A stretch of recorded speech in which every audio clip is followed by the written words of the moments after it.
vá para a cadeia. E eu acredito que ele não indo preso era o melhor para todos nós. Né? Era o melhor. Se ele ficar fora da cadeia, vai ser melhor para o Brasil. Mas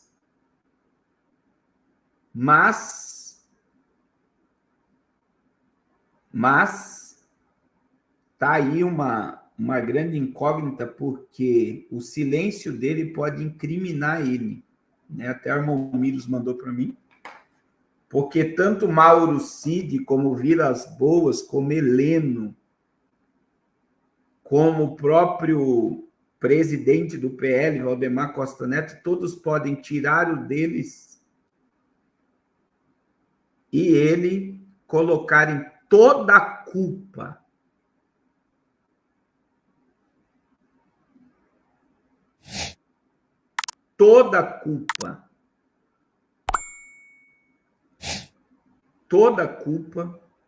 no JB. Então, existe um ditado, um adágio popular que diz assim, ó, quem cala, consente, não é isso? Alguém já ouviu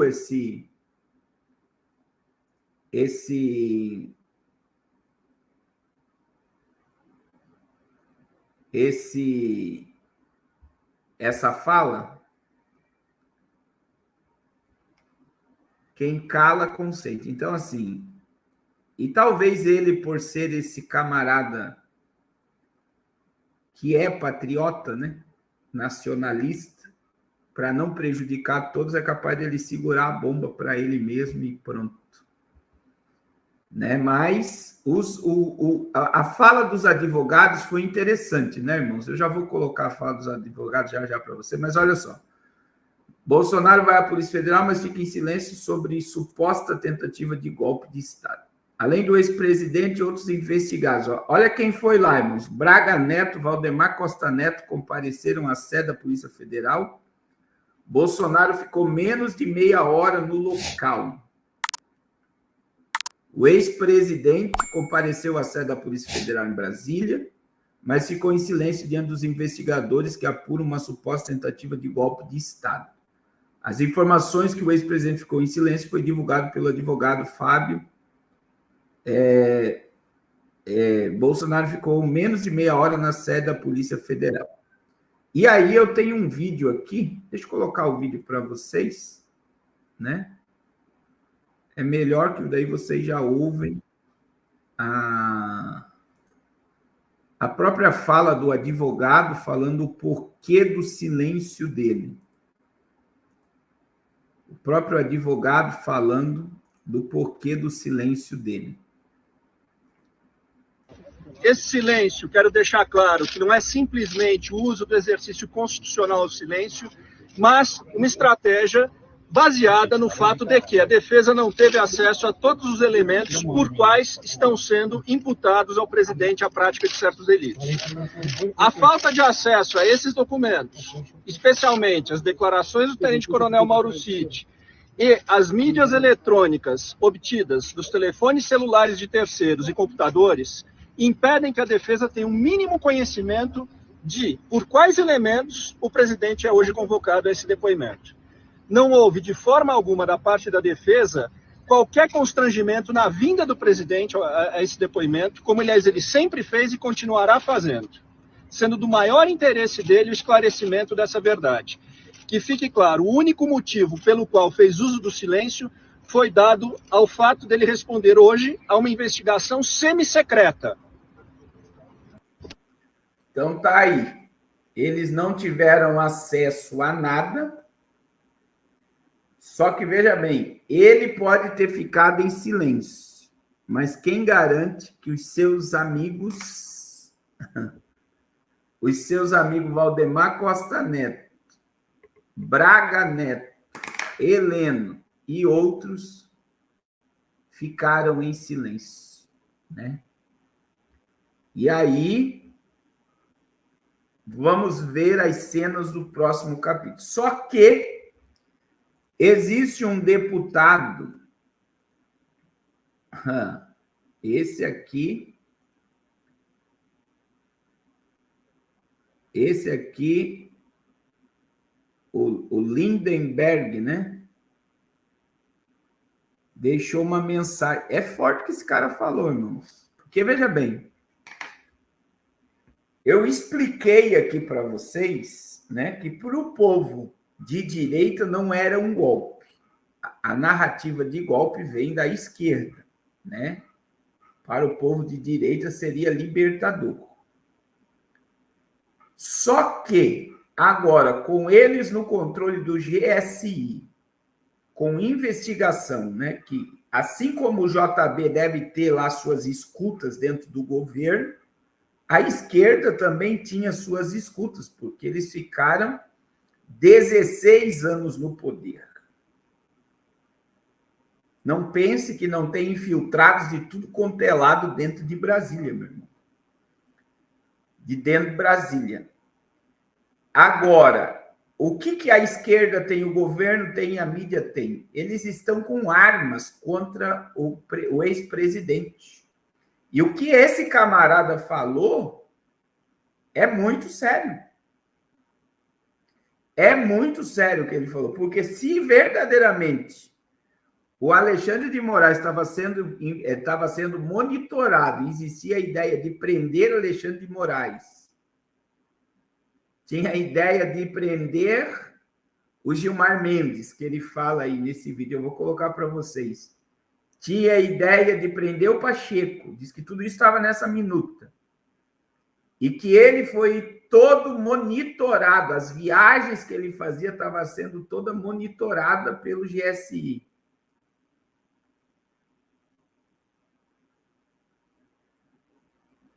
Então, imagine que eles já estão com pedido de prisão, irmãos. Eles só estão esperando o momento.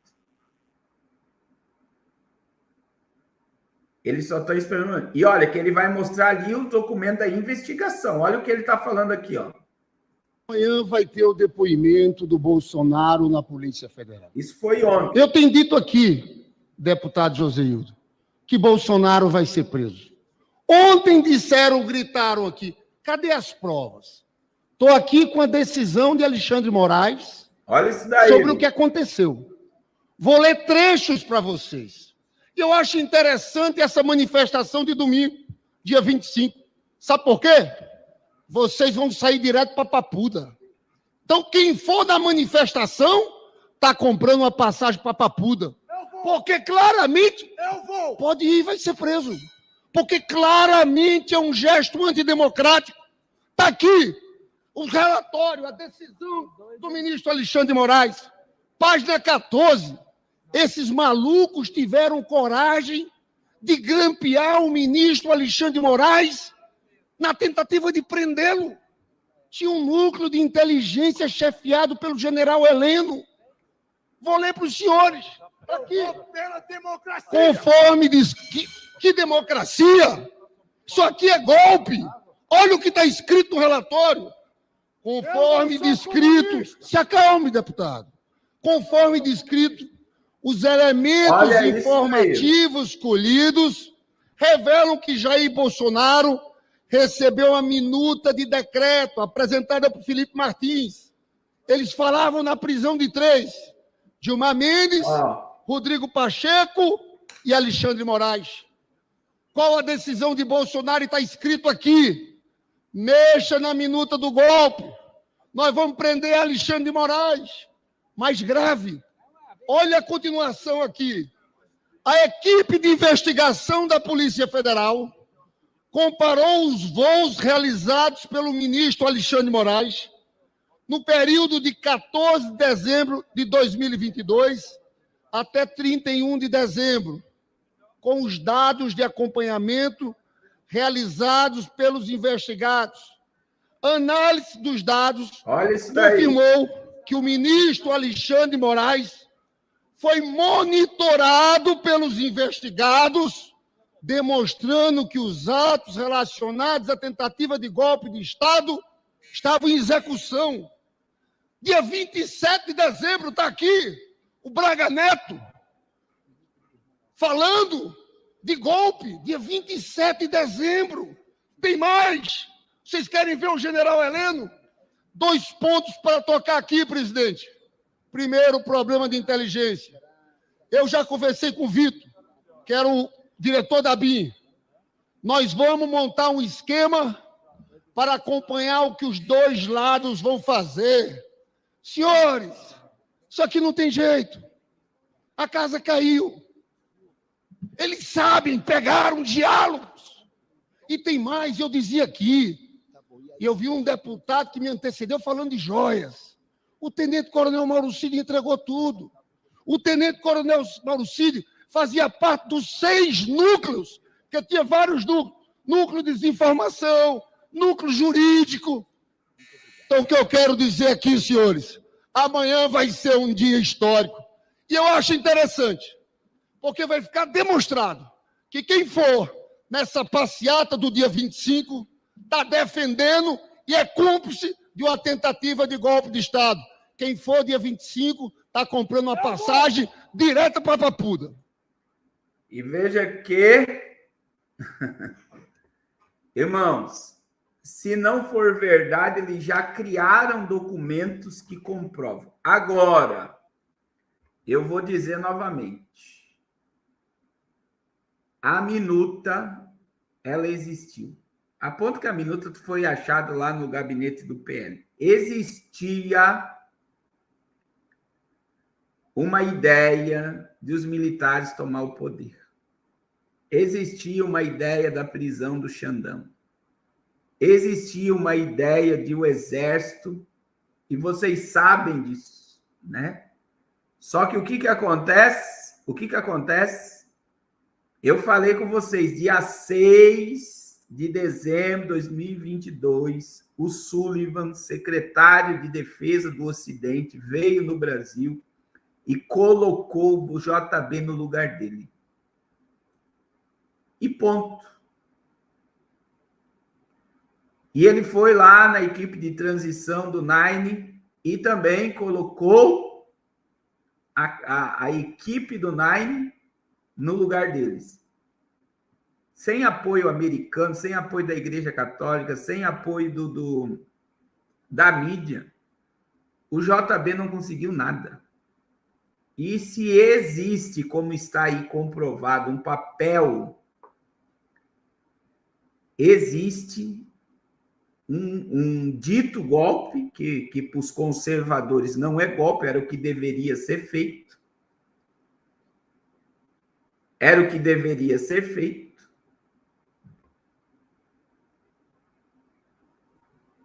E agora, irmãos, eu digo para vocês, eu falei desde o início que não ia dar em nada. Nós falamos desde o início, saiam da frente dos quartéis, e eu estou falando desde quando esse anúncio foi dado. Não perca seu tempo indo para a Avenida Paulista domingo. Porque você pode levar um processo desse governo. Ah, pastor, vai ter... Deus abençoe, irmão Antônio. Vai ter muita gente lá. Vai ter muita gente lá, não vou ser visto. Então, vá lá, né? Vai ter drone, vai ter reconhecimento facial.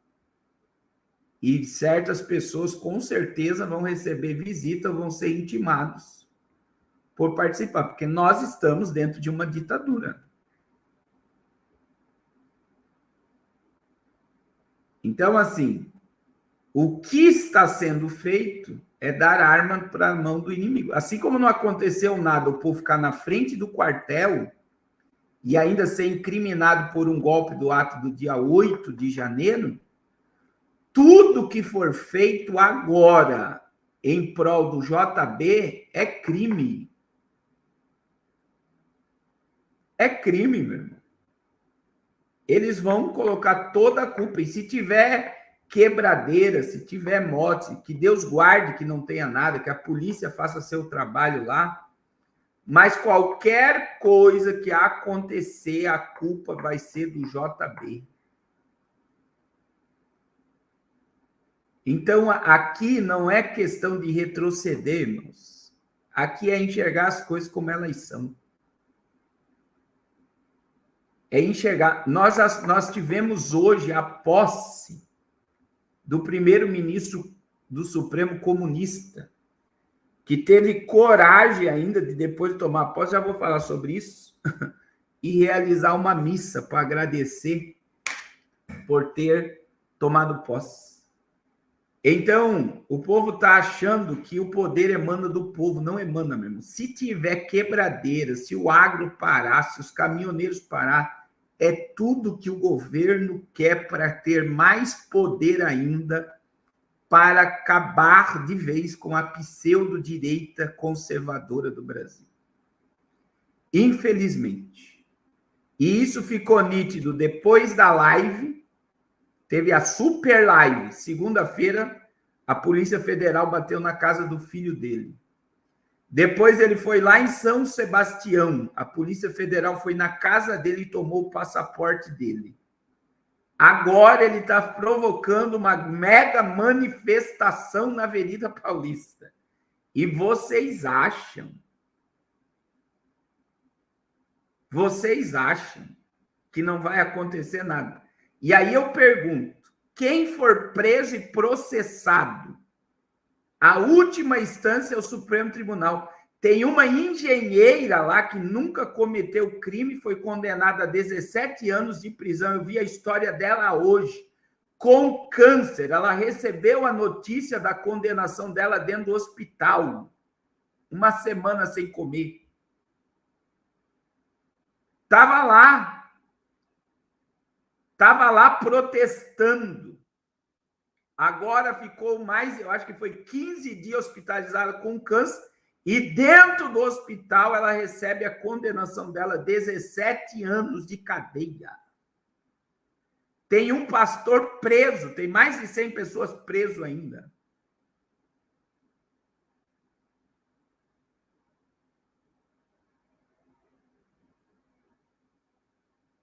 Então, quando as pessoas pensam em protestar, é pelo que vão protestar? A gente está diante de um paredão. A Suprema Corte vai a favor de quem? Tem dois lá, que foi o JB que colocou, que está totalmente silenciado e paralisado. 2 votos não muda nada. A narrativa da mídia é totalmente contrária. A internet está censurada, com um monte de filtro paralisando tudo. A Suprema Corte, para Rodrigo Pacheco e o Lira já estão no bolso do Lula. A Igreja Católica Romana, com Papa e bispos. Veja que teve um padre de Osasco, que a Arquidiocese do Brasil abandonou ele, excluiu ele, e ele vai ser condenado. Cadê o padre Lancelotti, que foi comprovado que ele fez? E o Xandão disse, qualquer coisa fala comigo que eu vou pôr. Irmão, não tem mais.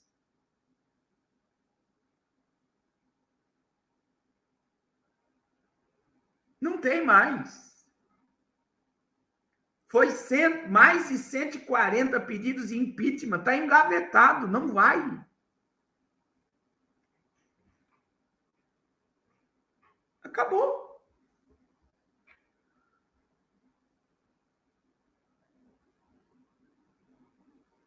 E aí eu pergunto para vocês. E eu tenho certeza que esses mais de 100 políticos que deram certeza que iriam dia 25, muitos não vão ter coragem de dar a cara, porque a mulher, a mãe, o pai vai dizer, não vai, meu filho. Não vai. Aí os filhos vão chegar para os pais deputados dizendo, não vai, pai. Não vai. Não vai. Porque ninguém quer ir visitar pai na cadeia. Vocês estão entendendo? É o que o pastor João Peixoto colocou aqui, bem colocado. Irmãos, a solução para isso é só o reino milenial. O julgamento dessa corja vai ser no Armagedon. Se o Armagedon fosse hoje, como eu queria que fosse hoje o Armagedon, estaria lá o Lula, Vladimir Putin, John Biden, Xi Jinping, Zelensky, o rei da Arábia Saudita, todos estariam reunidos na batalha do Deus Todo-Poderoso e todos seriam exterminados pela segunda vinda de Cristo. E aí nós estamos vendo 2 Tessalonicenses 2,7. Já o Ministério da Injustiça opera. A operação do Ministério da Injustiça.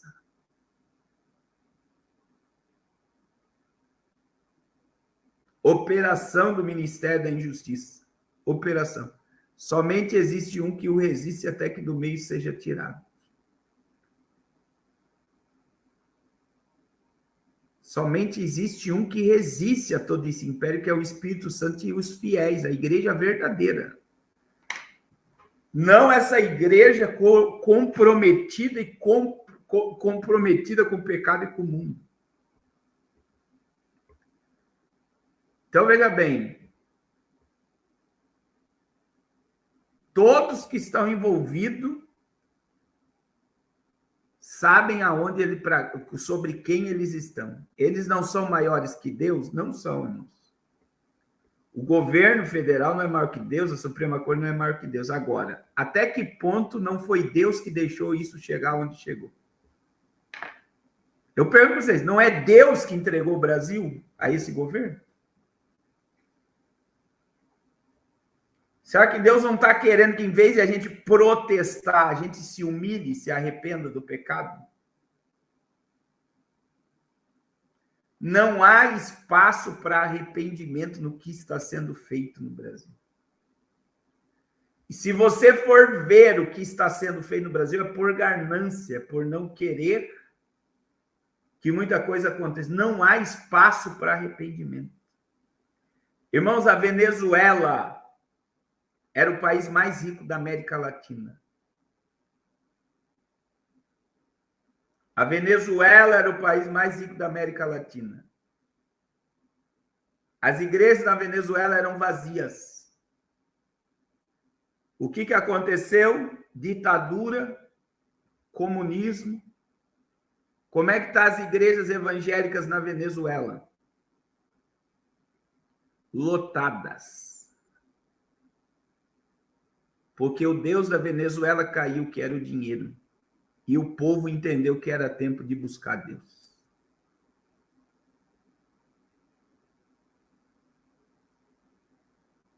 Existe ganância nos desejos do agro de muita gente, que não está atrelado à vontade de Deus. A vontade de Deus sempre foi o quê? Arrependei-vos. Arrependei-vos. Porque é chegado o reino de Deus. Arrependei-vos. Arrependei-vos, porque é chegado o reino de Deus.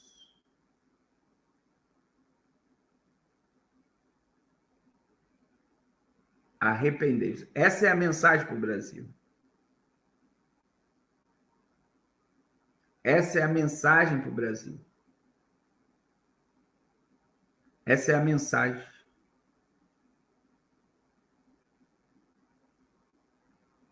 O Leonardo está falando de avivamento. Irmãos, não existe avivamento antes do arrebatamento.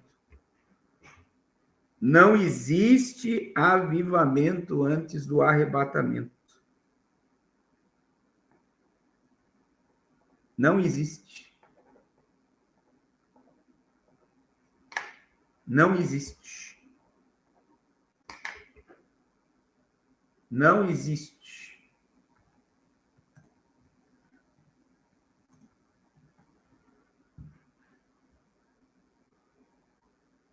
Não existe.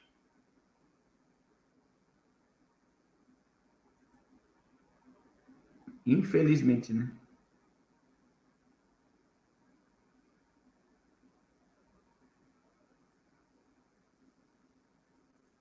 Infelizmente. A última fase da igreja é Laodiceia. Por isso que Laodiceia é a última carta, a última igreja a receber a carta. Ela representa a igreja da última hora. Irmãos, aí para ajudar no mesmo dia, irmãos, eles não colocaram esse depoimento de todo mundo no mesmo dia da apóstolo Flávio Dino por um acaso. Esse depoimento do JB estava lá para o mês de junho ou julho. Junho ou julho. Junho ou julho.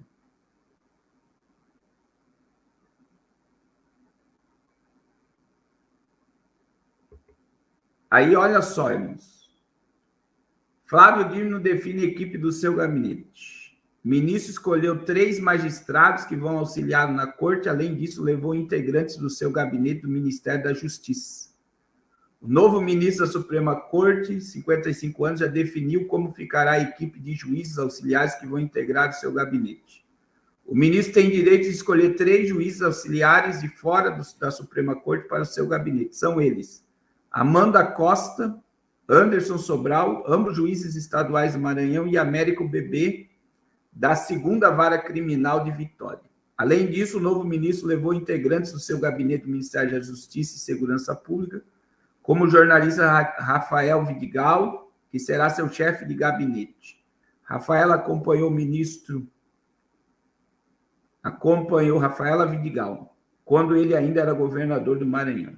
Ao todo, Dino pode levar 34 pessoas de fora da Suprema Corte para o seu gabinete, sendo 3 magistrados e qualquer